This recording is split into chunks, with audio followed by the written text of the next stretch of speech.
Ada yang tanya, kenapa kalau kiai yang diperingati hari wafatnya, kalau Rasulullah hari lahirnya? Karena selain Rasulullah, siapapun selain Rasulullah SAW, ketika baru lahir tidak ada yang tahu anak ini akan jadi apa.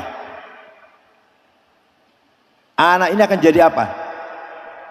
Ternyata setelah dewasa, setelah semakin berkembang, dewasa malah masuk usia sepuh, ternyata menjadi salah satu ulama min auliyaillah yang mempunyai karomah, baru kemudian wafat, kita gelo semuanya. Kita gelo ini, kecewa semuanya dengan wafatnya seorang ulama besar. Maka memperingati hari wafatnya berarti kita mengingat kebesaran almarhumin para ulama, para kiai. Beda dengan Rasulullah. Kalau Rasulullah begitu lahir sudah membawa rahmatan lil alamin. Karena Rasulullah lahir merupakan tajalli syuhudi min tajalliyatillah. Allah yang maha az-zatul mutlaqah al-mujarradah anisul idhafat, the absolute one existence without relation.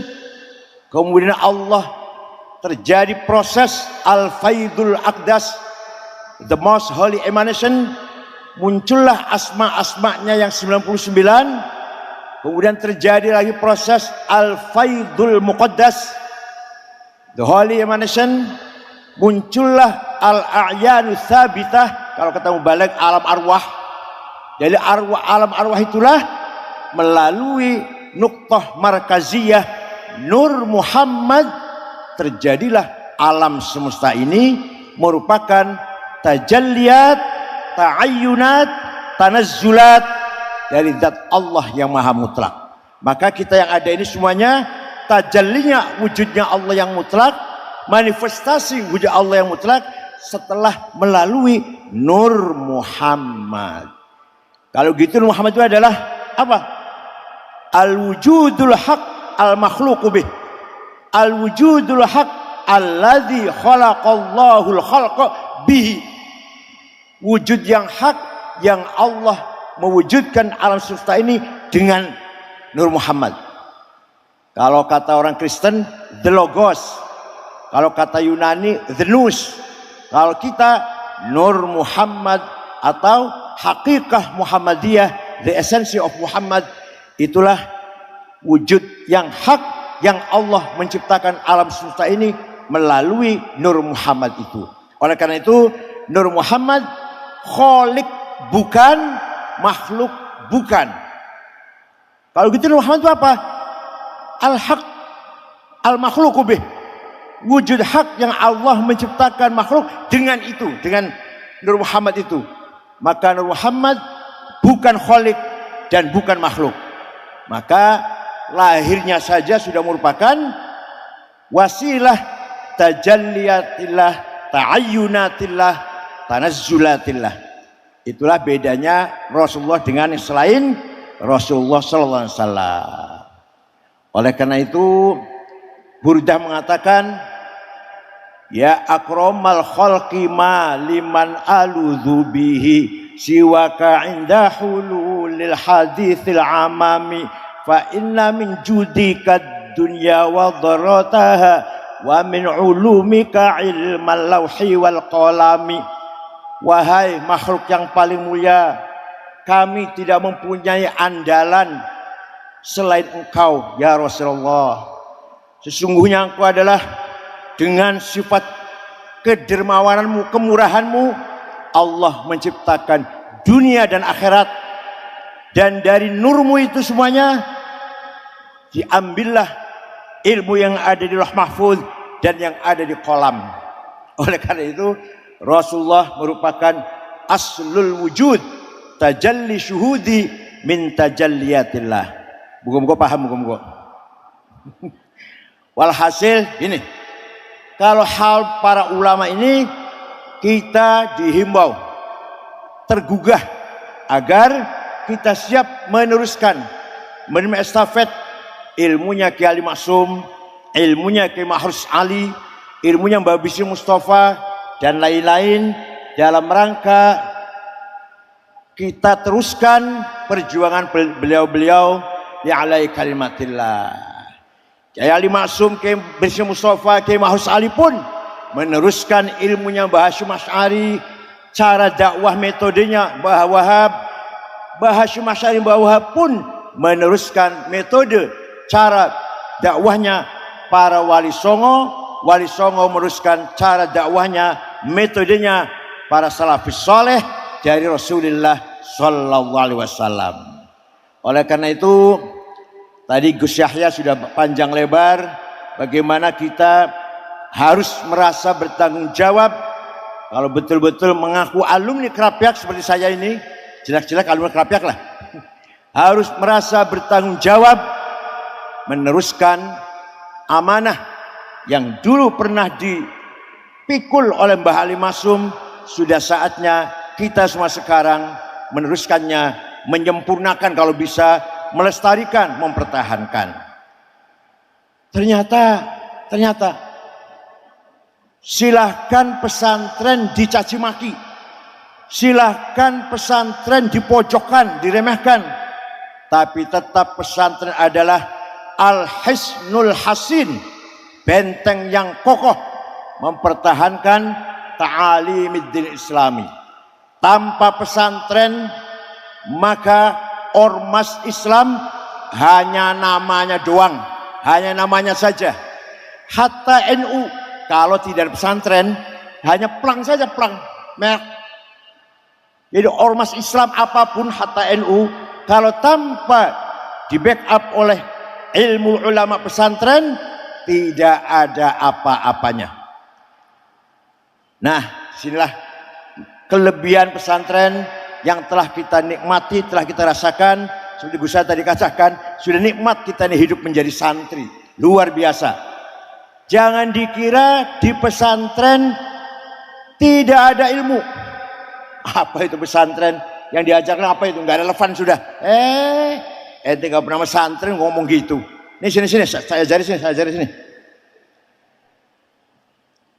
Suatu hari Imam Syafi'i mendapat surat dari Gubernur Abdurrahman Al-Mahdi, Gubernur Transoksania Mawaro An-Nahar.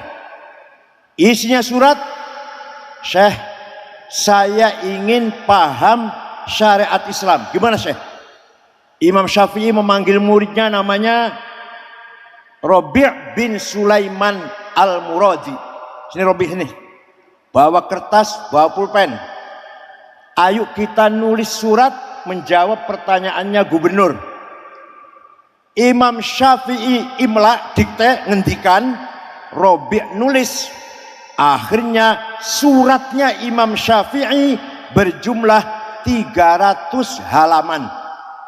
Itulah yang namanya Ar-Risalah dari Imam Asy-Syafi'i. Isinya gimana isinya? Kalau rinci 2 tahun 4 semester. Kalau ringkas saja begini isinya. Gubernur, Anda ingin paham syariat Islam, pertama harus paham tipe-tipe macamnya ayat Quran. Itu prinsip itu. Sebagai bayan ilahi, idah ilahi, penjelasan dari Allah melalui Al-Quran. Tapi jangan disamaratakan. Ayat Quran macam-macam. Ada muhkamah, ada mutasyabihah, ada mutlaqah, ada muqayyadah, ada ammah, ada khossah, ada majazi, ada hakiki, ada majazi, ada nasikhah, ada mansukhah. Tanpa ini gak akan paham Quran. Saya jamin gak paham Quran kalau tanpa mengerti ini semuanya. Contoh, perintah sholat dengan perintah makan minum sama. Aqimus sholah, wajib sholat, kulu washrobu, wajib makan, sama wajib gitu. Sama. aqimus sholah, dirikan sholat, kulu washrabu, makan dan minumlah. Podo iku. Ya beda. Aqimus sholah dengan waktu zakat dengan waqatul ladzina kafaru. Sama, beda. Ada fi'il amar lil wujub, ada fi'il amar lil ibahah, ada fi'il amar ammah, ada amar khos. Gini ini adanya di pesantren. Di luar pesantren betul wonten. Silahkan tanya di luar pesantren. Gak ada itu. Oleh karena itu agama tanpa pemahaman yang benar tinggal nama doang, tinggal namanya saja, tapi isinya kosong. Disinilah pentingnya kita menjaga orisinalitas ta'alimul islami di dalam pesantren. Ada ayat mutlaqah, ati'ullah wa ati'ur rasul, mutlak. Wa ulil amri minkum, wajib taat pada presiden, muqayyad. Kalau presidennya baik, coba sama-sama fil amar dalam satu rangkaian. Yang ini mutlak, yang ini muqayyadah. Ada hakiki, ada majazi. Yadullah fauqa aydihim, tangan Allah di atas tangan orang kafir, bukan tangan. Allah enggak punya tangan. Kullu man 'alaiha fan wa yabqa wajhu rabbika dzil jalali wal ikram. Semua yang di muka bumi akan hancur kecuali wajahnya Allah, mukanya Allah, bukan wajah. Itu zatnya itu. Kalau hanya letterlek terjemahan, tidak akan paham syariat Islam dengan benar. Inilah bayan ilahi. Setelah paham bayan ilahi, harus paham bayan nabawi, yaitu hadis. Kenapa? Harus itu, nggak bisa kalau tanpa bayan nabawi. Karena hadis sebagai mufassil, syarih, mubayyin. Hadis fungsi sebagai yang merinci, yang menjelaskan, yang membeberkan, yang memperluas, itu hadis. Contoh, Allah perintah sholat, aqimus sholat di Quran 62 kali.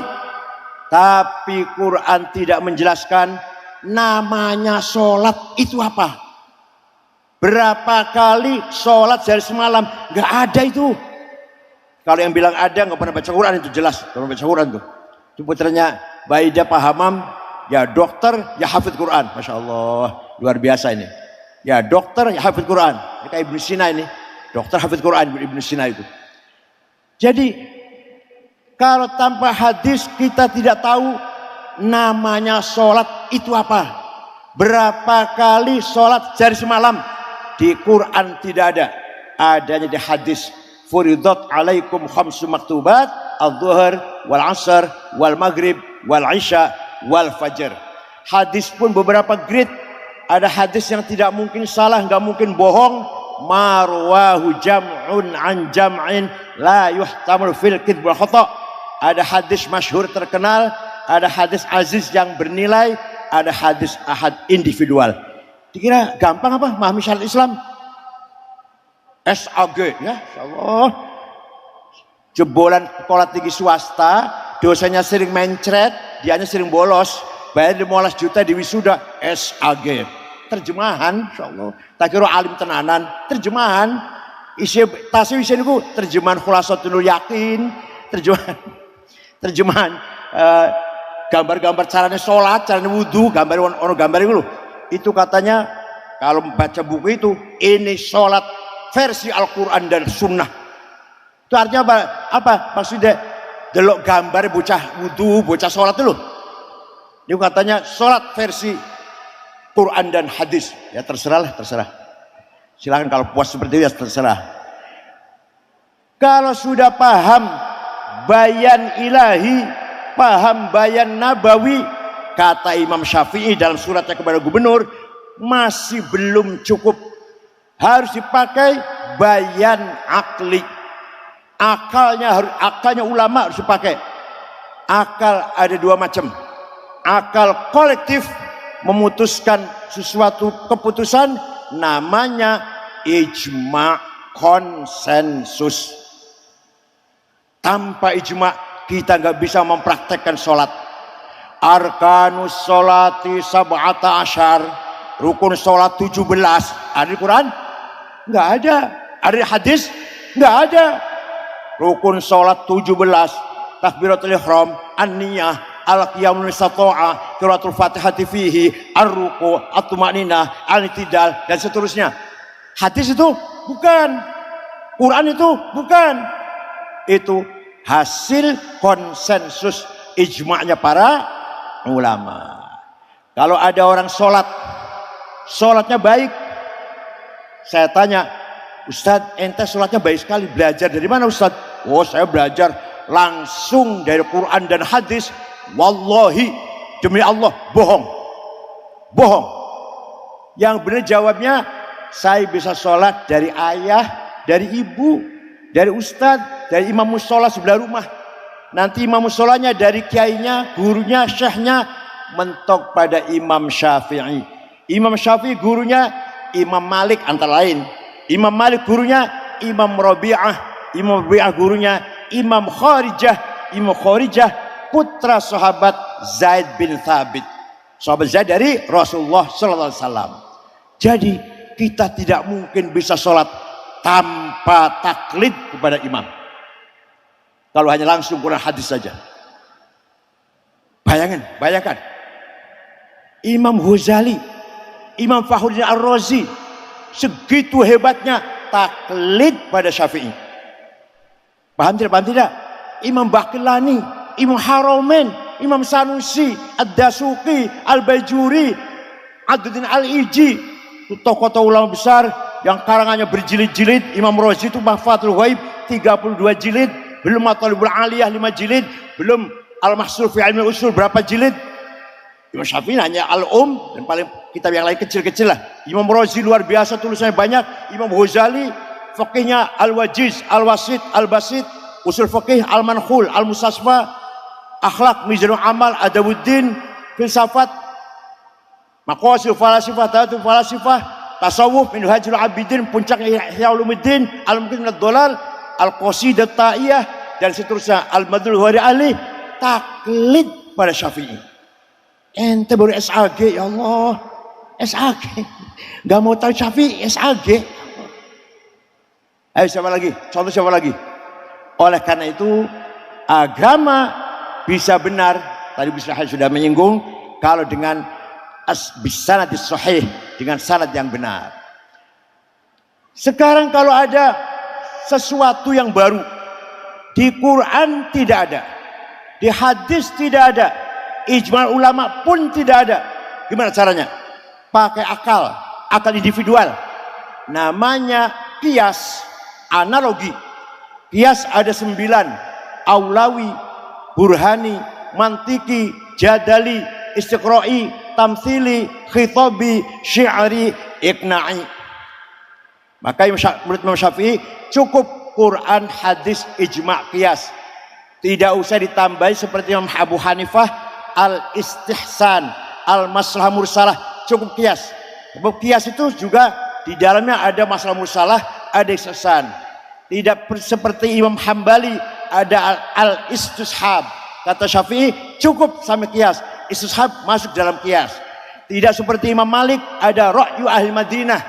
Karena menurut Imam Syafi'i ra'yu ahli Madinah termasuk dalam qiyas. Oleh karena itu Syafi'i cukup 4. Quran, hadis, ijma' dan qiyas. Contoh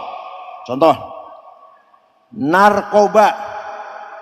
Ayo hukumnya gimana? Saya di Quran ada inna sabu wonten niku ayat wonten niku atau Rasulullah as-sabu haram riwayat Bukhari wonten?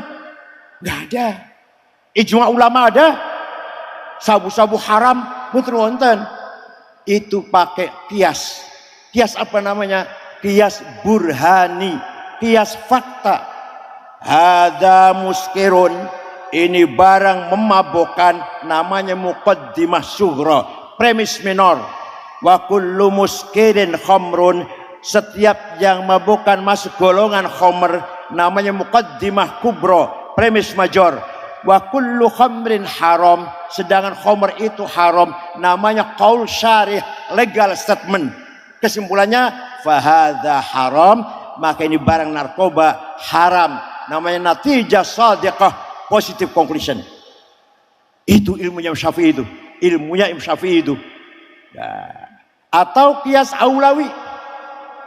Wala taqul lahuma uffi wala tanharhuma. Kamu jangan ngomong kasar pada dua orang tua. Kamu jangan bentak-bentak kepada dua orang tua. Kalau gitu, gak usah dibentak, gak usah ngomong kasar, tempeleng saja gitu, boleh. Nah, harus pakai kias aulawi. Kalau bentak saja dosa, kalau ngomong kasar saja haram, lebih-lebih fabil aula nempeleng. Wala taqrabuz zina innahu kana fahisyatan wa sa'a sabila. Jangan mendekati zina. Yang dilarang mendekati, bukan zinanya, bukan. Yang dilarang apa? Mendekati. Jangan mendekati zina. Kalau itu kita gak usah mendekati zina aja langsung. Kalau mendekati saja haram, maka lebih-lebih zinanya. Itu namanya qiyas aulawi dan seterusnya. Jangan dikira Imam Syafi'i duduk di musola tahlilan itu saja, bukan. Enggak. Imam Syafi'i terjun ke lapangan survei.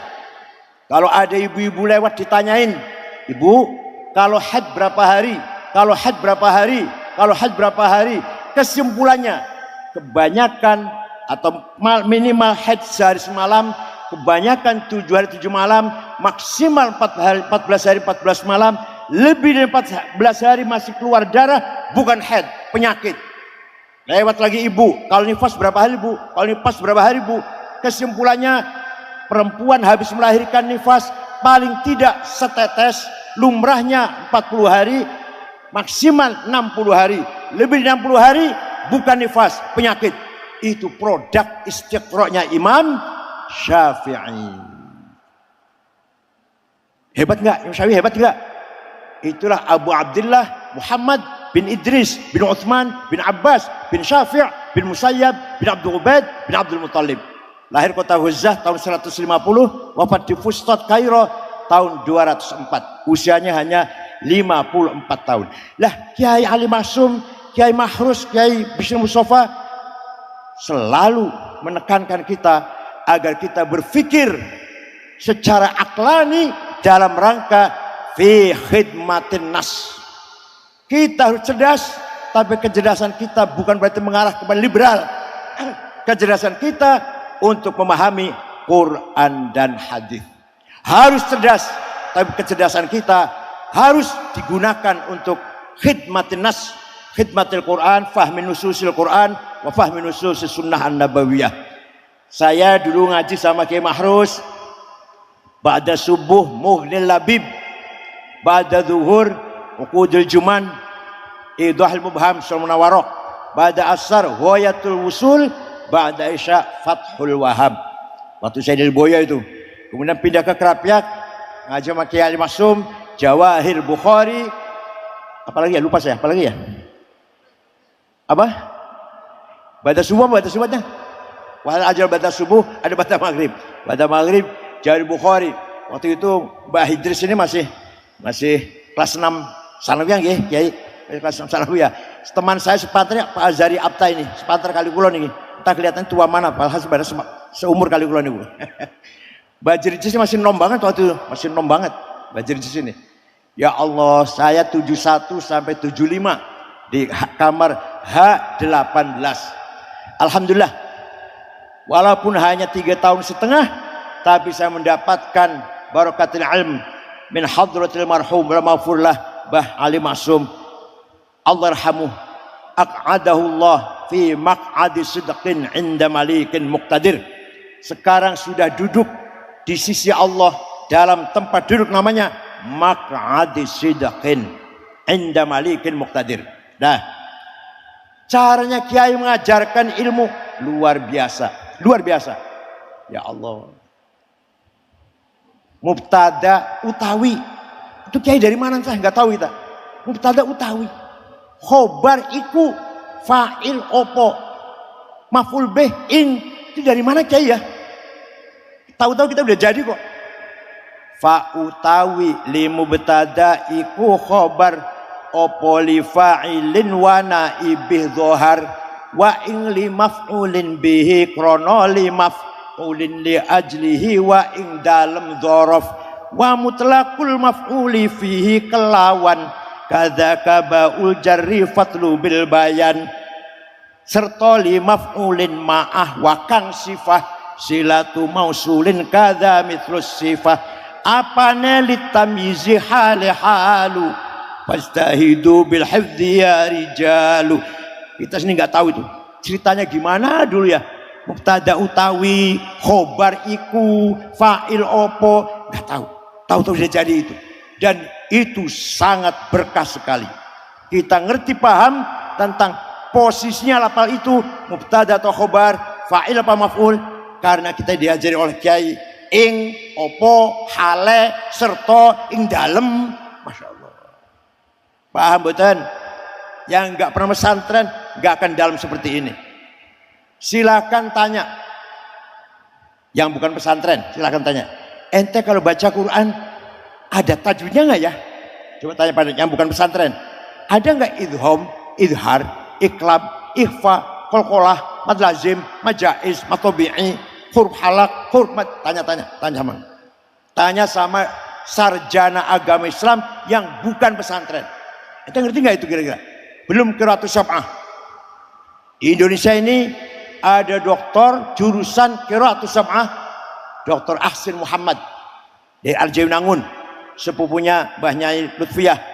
Kalau yang ahli qiraatus sab'ah banyak, tapi yang doktornya ini cuma satu dari Madinah, itu Dr. Ahsin Muhammad Sakha. Di beliau selalu menjadi ketua Lajnatul Tashih Rencana Quran Departemen Agama, Kementerian Agama. Satu-satunya yang doktor.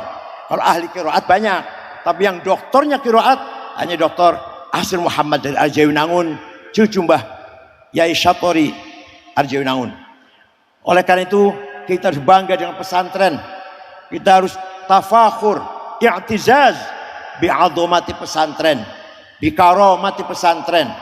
Silahkan orang lain mencaci maki, tetap kita bangga dengan pesantren. Tanpa pesantren, ormas Islam hanya nama pelang kosong doang, nggak ada apa-apanya itu. Itu baru dari satu sisi, belum dari tarbiyah ruhaniyah.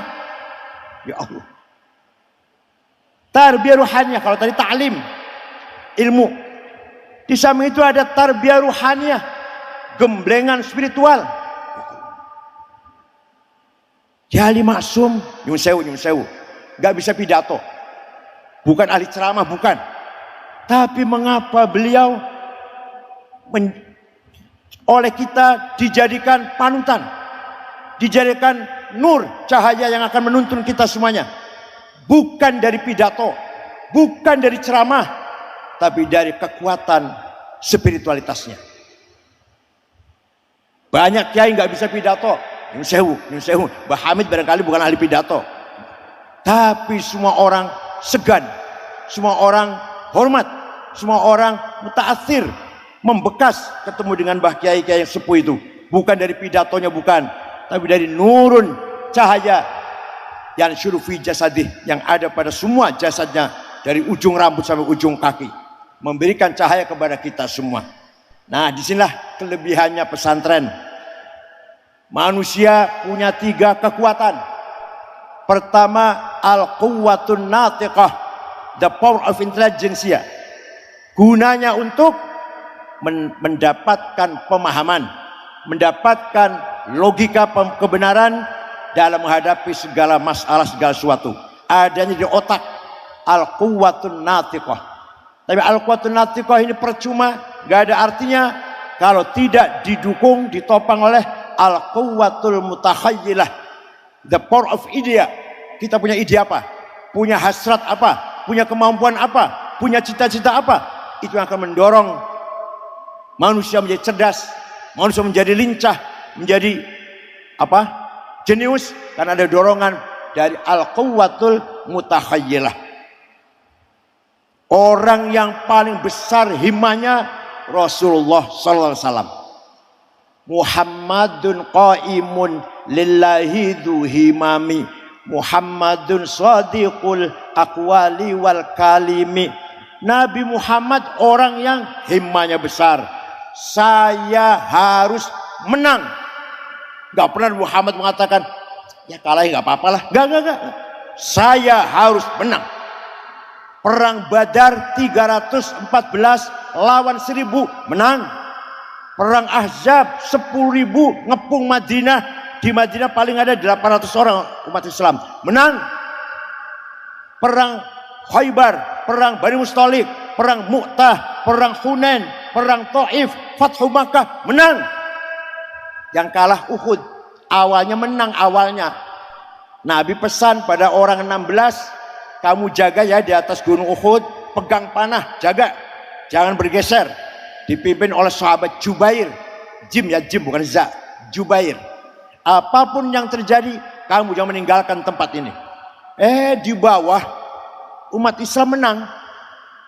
Kalau habis membunuh orang kafir satu dapat cincin, dompet gitu ya, dapat fai, dapat cincinnya, dompetnya yang dibunuh kan diambil. Yang 16 orang ini, dah aku itu apa ini? Kami dapat apa ini? Diem aja, nggak dapat apa-apa. Itu teman-teman dapat dompet, cincin. Kalau di zaman sekarang barangkali ada HP juga. Jadi iri, turun dari gunung yang 16 orang ini, meninggalkan pesan Rasulullah. Khalid bin Walid, Amr bin As ketika itu belum Islam, tahu ada kelemahan. Maka Khalid bin Walid muter naik dari gunung Uhud, mudah sekali mengalahkan orang Islam. Itu barangkali satu-satunya perang Rasulullah yang kalah. Rasulullah patah giginya satu, kejeblos di lubang, 10 sahabat menjadi benteng Rasulullah, yang mati 6. Termasuk Abu Dujana, sahabat Tolha, badannya penuh dengan panah, menghalang-halangi panas jangan sampai Rasulullah. Itu barangkali perang satu-satunya yang Rasulullah kalah, perang Uhud. Lainnya menang terus. Kenapa? Dengan apa menangnya? Dengan himmah, strong will. Basyir Asy'ari, NU harus besar. Bung Karno, Indonesia harus merdeka. Dari himmah. Oleh karena itu sekarang kita pun kalau punya himmah, NU harus menang, NU harus kaya, NU harus pinter. Siap?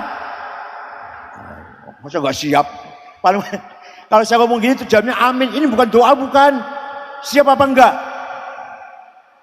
Ketika pamannya menasehatin, Muhammad, kamu itu akan dibunuh Muhammad oleh Abu Jahal CS. Berhenti dulu deh dakwahnya sementara. Nanti kalau aman boleh dakwah lagi. Nabi Muhammad jawabnya, wallahi law wad'u syamsa fi yamini wal qamara fi yasari ala an atruka hadzal amr ma taraktu hatta ahlika dunah. Demi Allah, seandainya orang Quraisy meletakkan matahari tangan kananku, bulan di tangan kiriku, agar aku berhenti dakwah, tidak akan berhenti sampai saya mati. Pantesan Islam mudah menang. Seperti itu tekadnya. Coba kalau ketua NU sekarang seperti itu semuanya, ketua DIY, ketua Jawa Tengah, ketua Jawa Timur, semuanya kayak gitu, pasti menang, insya Allah.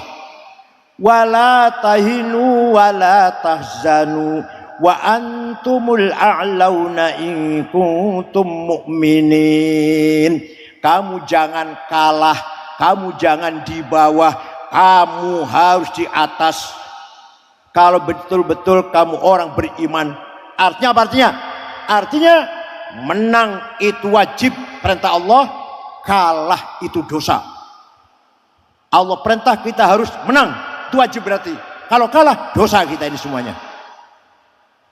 Tidak boleh putus asa, tidak boleh minder. Kenapa? Kita tidak boleh putus asa, tidak boleh takut, tidak boleh minder. Kenapa? Kita memahami bahwa dalam diri kita ada nafkhah rabbaniyah. Fa idza sawaituhu wa nafakhtu fihi min ruhi faqaulahu sajidin. Dalam diri kita ini ada divine gas, tiupan ilahi. Kenapa kita harus takut? Kenapa kita harus takut? Dalam diri kita ini ada hembusan Allah. Wa nafakhtu fihi min ruhi. Kenapa kita harus susah? Kenapa kita harus sedih? Enggak boleh. Tunjukkan saya bersama Allah. Dalam diri saya ada tajallinya Allah. Ala inna Allah la khaufun walahum yahzanun. Kan kita sadar dalam diri kita ada nafkah ilahiyah. Enggak boleh takut. Begitu pula Ketika kita menghadapi fitnah, ujian, tantangan, cobaan, Rasulullah ketika di Madinah menghadapi masyarakat Yahudi, munafik, dan masih ada musyrikin.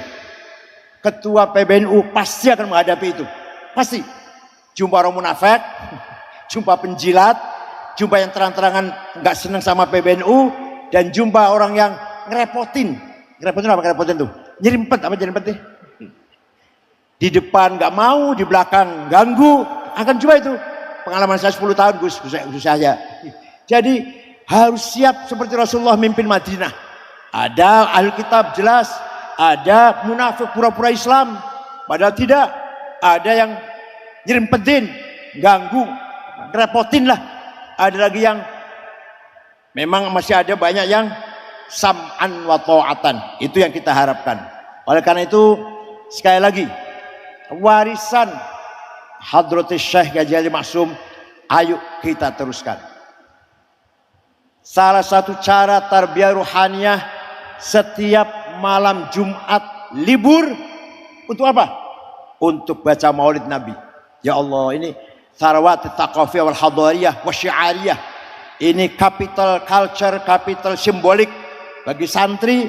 Malam Jumat libur bukan untuk hura-hura, untuk Maulid Nabi. Maaf nih. Gontor malam Jumat libur tapi tidak ada Maulid Nabi. Tapi kalau Krapyak, Lirboyo, Cirebon, Pasuruan, malam Jumat libur untuk apa? Maulid Nabi. Maka ketika keluar dari pesantren itu sudah tertanam cinta pada Rasulullah SAW. Nanti orang ini akan jadi jenderal, konglomerat, pejabat tinggi, masih ingat. Wa amma ta'ifatu thaqifan falam yuhsinu bil ijabati qirah wa urabi sufa wal abid fasabu bi asnatin badiyah wa ramawhu bil hijarati hatta hudibat bid dima'in ala thumma adaila maka tahzina fasalahu malakul jibali fila kaliyadul asabiyah wa qala inni arju ayyuhjallahu min aslabihim mayyatawalla atirillahumma qabrul karim. Walaupun sudah jenderal, walaupun sudah konglomerat, masih ingat ini nanti, masih ingat. Ya Allah, ini dengan tidak sadar, dengan tidak terasa, saya sejak kecil hafal Barzanji. Tidak dihafal, tidak, hafal dewe. Kan setiap malam Jumat selalu baca Barzanji. Kalau nggak Barzanji, Ad-Dibai. Tapi masih bagus Barzanji bahasanya. Al-Barzanji ditulis oleh Ja'far Al-Barzanji, orang Madinah, keturunan Turki. Ad-Dibai orang Yaman, bahasanya masih tinggi Barzanji. Nah, disinilah Kiai menanamkan rasa mahabbah, rasa cinta pada Rasulullah ketika diajak bersama-sama baca Maulidil Barzanji atau Maulid Dibai, syukur-syukur, burdah, syukur-syukur. Kiai Ali Maksum kalau geremeng-geremeng bacanya burdah. Ayah saya itu muridnya Kiai Khalil Harun Rembang. Bapak kula niku ngaji alfiyah, hatam datang mbahnya Gus Yahya Kiai Khalil Harun. Malah menangi waktu ayah saya di Rembang, menangi nikahnya Mbah Bisri Mustafa. Jadi ayah saya masih mondok, Mbah Bisri nikah niku dengan Kiai Mahrus senior pindah dari Boyo. Ayah saya pun setelah selesai pindah dari Boyo, dan Kiai Mahrus menjadi menantu dari Boyo. Ayah saya pulang di Cirebon. Ayah saya pun kalau geremeng-geremeng yang dibaca burdah.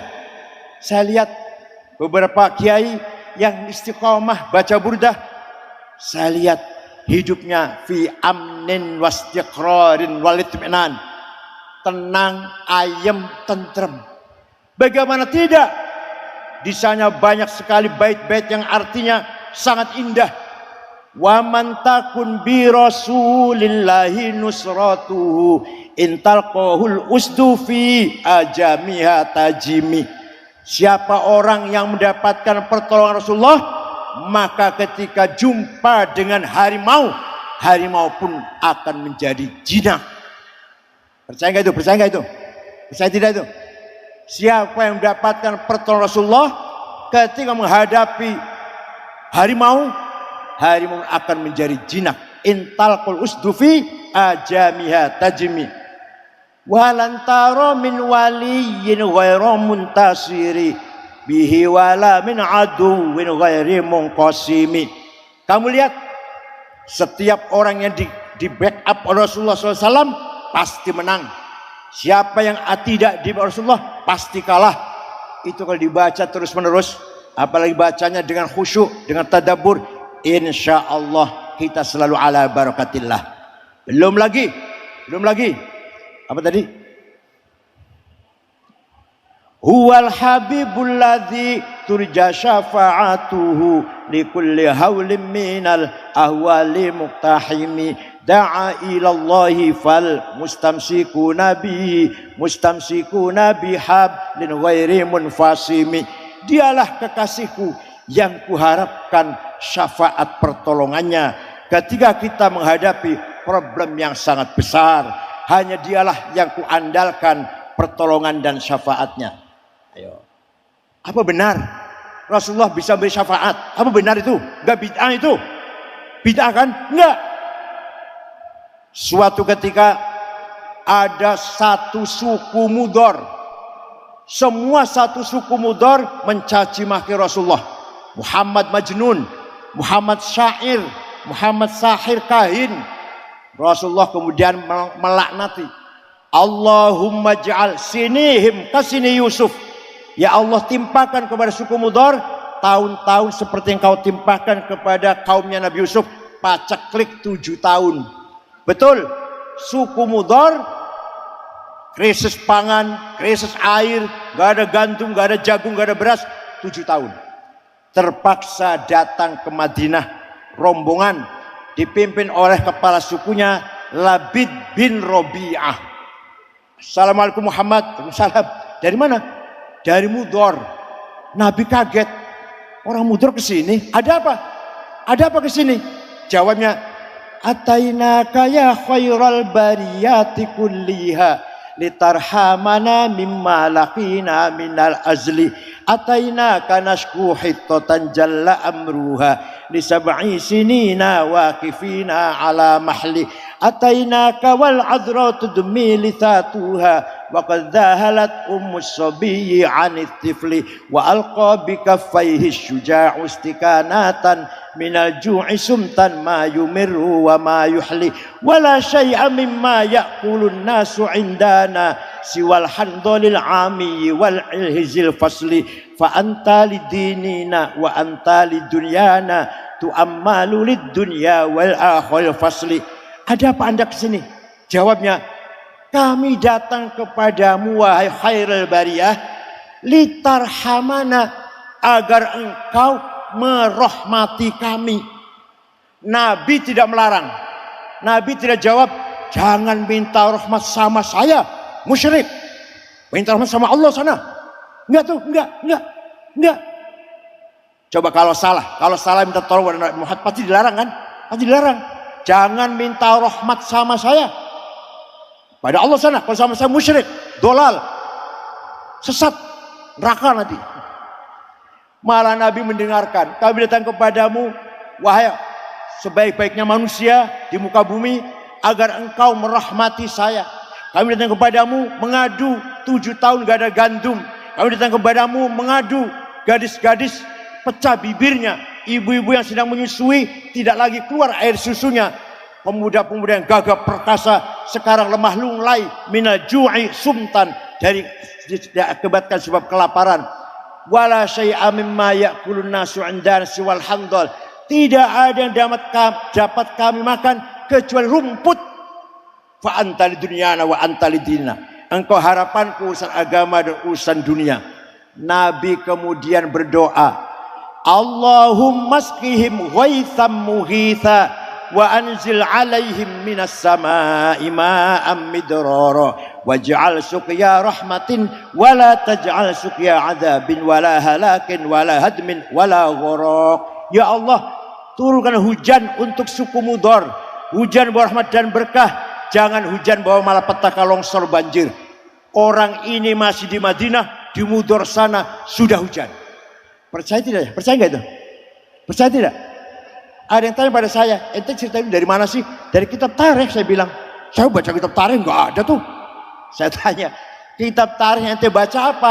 Khulasatu Nuril Yakin. Yang nggak ada, pinter.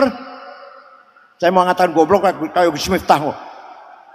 Bacanya Khulasatu Nuril Yakin. Yang nggak ada cerita begini.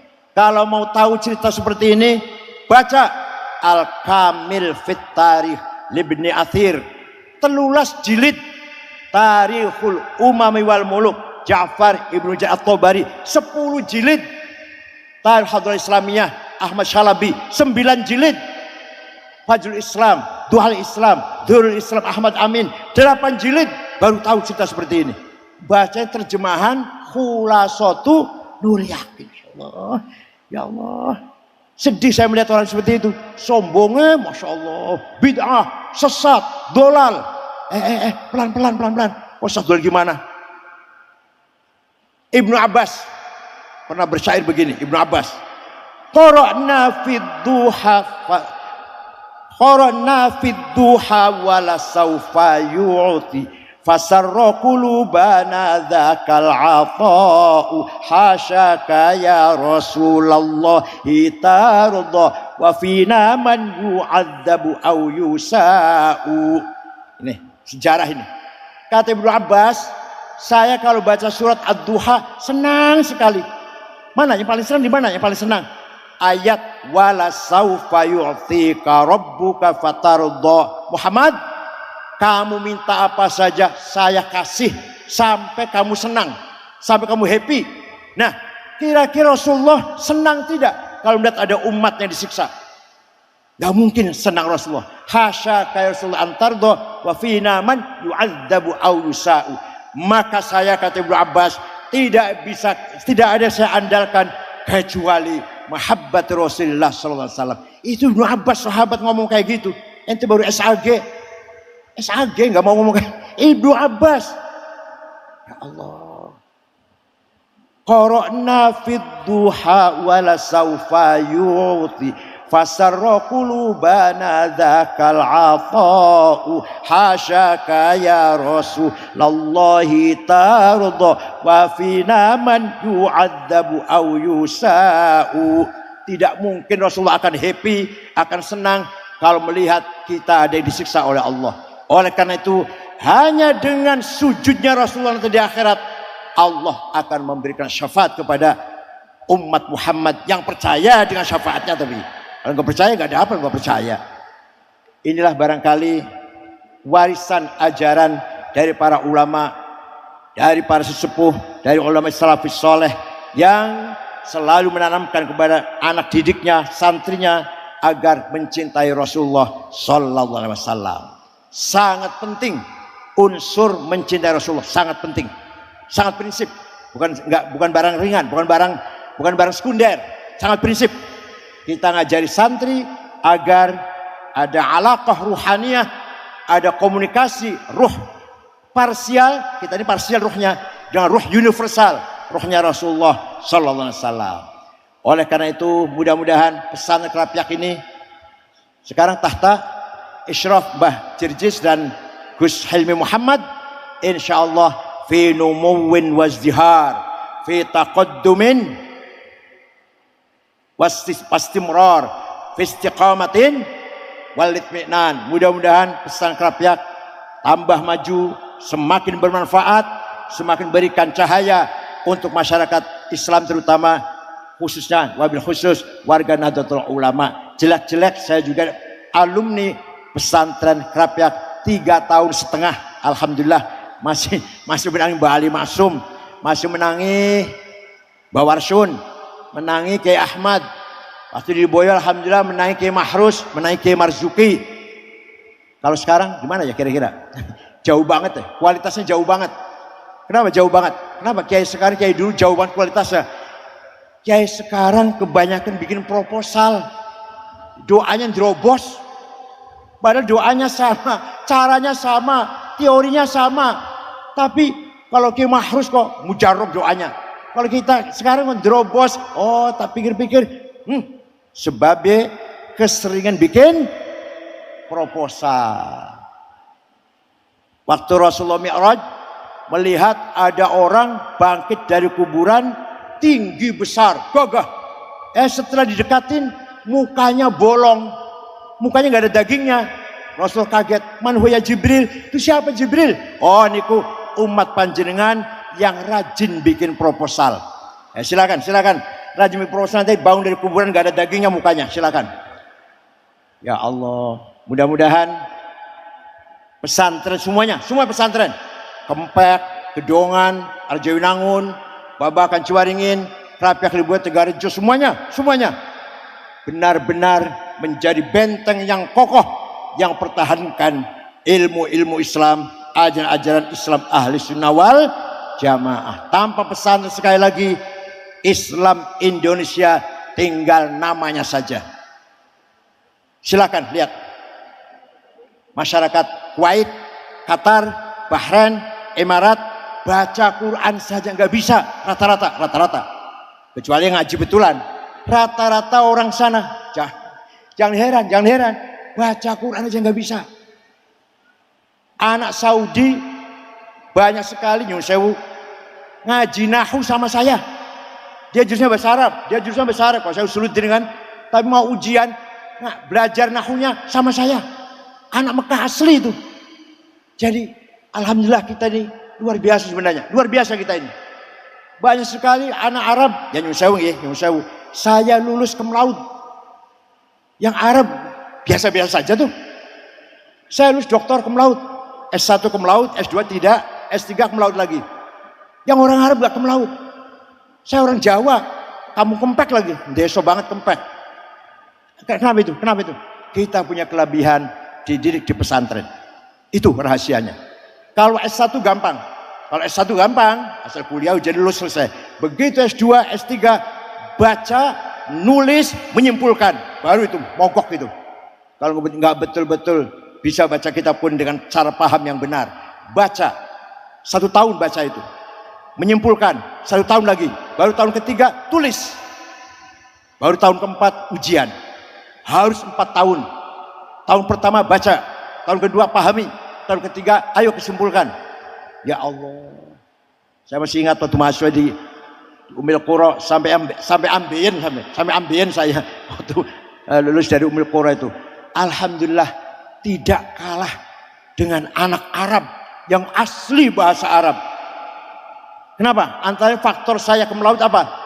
Tidak satu pun salah dari sisi nahu. Itu antara lain yang bisa menjadikan disertasi saya cum laude itu. Tidak satu pun dijumpai kesalahan dari sisi nahunya. Walhasil jebolan Krapiak insya Allah bisa dibanggakan lah. lumayan. Alhamdulillah. Mbah Idris ya keluaran Riyadh. Riyadh Mbah Idris ya. Keluaran Riyadh. Jumpa saya di sana, saya jumpa beliau. Pak Mukhid Abdul Fattah, Pak Mahfur Utsman, Pak As'ad Said Ali, itu juga alumni Krapiak, 11 tahun jadi wakil BIN Badan Intel Negara, itu pas muridnya Mbah Halim Maksum. Siapa lagi? Pak Ali As'ad, Pak Masdar, Kiai Haji Mustafa Bisri, dan seterusnya lagi kiai-kiai yang lain, semua mendapatkan ilmu dan barokah dari almarhum wal maghfurlah Hadratus Syekh Kiai Haji Ali Maksum. Allah yarhamuh, Allah yahud biyadihi ila jambih wa biridahu ila kanafih wa bimaghfiratihi wa rahmatih ila ma baina yadayhi. Ya Allah, mudah-mudahan dan kita yakin Kiai Ali Maksum sudah berada di sisi Allah, di pangkuan Allah, di tempat duduk di sisi Allah, fi maq'adi sidqin inda malikin muqtadir. Syukran wa dumtum fil khali barakati wan najah wallahul